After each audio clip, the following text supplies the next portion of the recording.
Números, capítulo 35. As cidades dos levitas.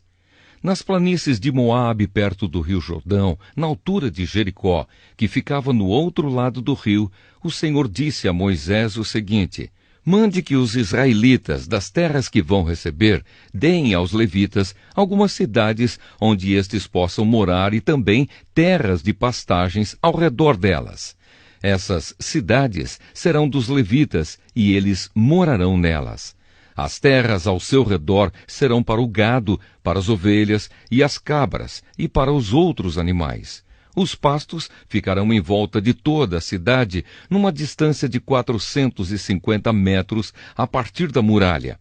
Todo o terreno formará um quadrado de 900 metros de cada lado, isto é, medirá a mesma coisa a leste e a oeste, ao norte e ao sul. A cidade ficará no meio, e os pastos ficarão em volta. Deem aos levitas 6 cidades para fugitivos. Se um homem, sem querer ou por engano, matar alguém, poderá fugir para uma dessas cidades. Além dessas, vocês darão aos levitas 42 cidades. Portanto, o total será de 48 cidades, todas elas com pastos ao seu redor. O número de cidades de levitas em cada tribo será determinado pelo tamanho do seu território, isto é, dos territórios maiores será escolhido um número maior de cidades, e dos territórios menores, menor número de cidades. As cidades para os fugitivos. O Senhor Deus mandou que Moisés dissesse ao povo de Israel o seguinte: quando vocês atravessarem o rio Jordão para entrar em Canaã, deverão escolher algumas cidades para fugitivos, onde poderá ficar morando qualquer homem que, sem querer ou por engano, tenha matado alguém. Ali ele ficará a salvo do parente da vítima que estiver procurando vingança e não morrerá sem ter sido julgado em público. Escolham 6 cidades para fugitivos, 3 a leste do rio Jordão e 3 na terra de Canaã. Essas 6 cidades serão de refúgio, tanto para os israelitas como para os estrangeiros que moram com vocês, seja só por algum tempo, seja para sempre. Quem tiver matado alguém sem querer ou por engano, poderá ficar refugiado ali.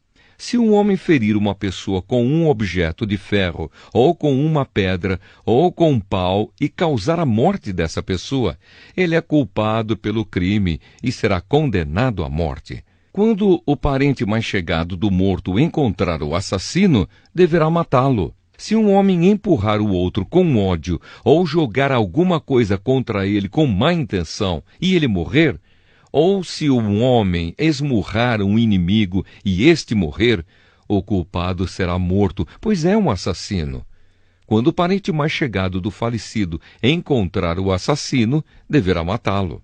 Mas pode acontecer que alguém, sem querer, empurre o companheiro que não era seu inimigo, ou atire, sem má intenção, alguma coisa contra ele. Pode acontecer também que alguém, sem ver, atire uma pedra que venha a cair em cima de alguém e cause a sua morte. Porém, os dois não eram inimigos, e quem matou não fez isso de propósito. Nesses casos, o povo julgará a favor do que matou sem querer e não a favor do homem que era responsável por vingar a morte do seu parente. O povo deverá proteger o homem que matou sem querer, não deixando que ele seja morto pelo parente do homem que morreu. O povo o fará voltar à cidade de refúgio para onde havia fugido, e ali o assassino ficará até a morte do grande sacerdote, que foi ungido com azeite sagrado. Mas se em qualquer tempo o homem que matou alguém sair da cidade de refúgio para onde havia fugido, e o responsável por vingar a morte do seu parente o encontrar, ele poderá matá-lo, e não será culpado por essa morte. O homem que matou alguém deverá ficar na sua cidade de refúgio até a morte do grande sacerdote, mas depois poderá voltar para sua casa. Essas ordens serão uma lei para vocês e os seus descendentes em todos os lugares onde vocês morarem. Quem matar uma pessoa será condenado à morte, conforme o que 2 ou mais testemunhas disserem. Uma testemunha só não basta para condenar alguém à morte. A vida de um criminoso condenado à morte não pode ser comprada com dinheiro. Ele será morto. Também não aceitem dinheiro para libertar aquele que tiver fugido para uma cidade de refúgio e que quiser voltar para sua terra antes da morte do grande sacerdote. Portanto, não profanem com crimes de sangue a terra onde vocês vivem, pois os assassinatos profanam o país. E a única maneira de se fazer a cerimônia de purificação da terra onde alguém foi morto é pela morte do assassino. Não tornem impura a terra onde vocês vão morar, pois eu também estou no meio dela. Eu, o Senhor, vivo no meio dos israelitas.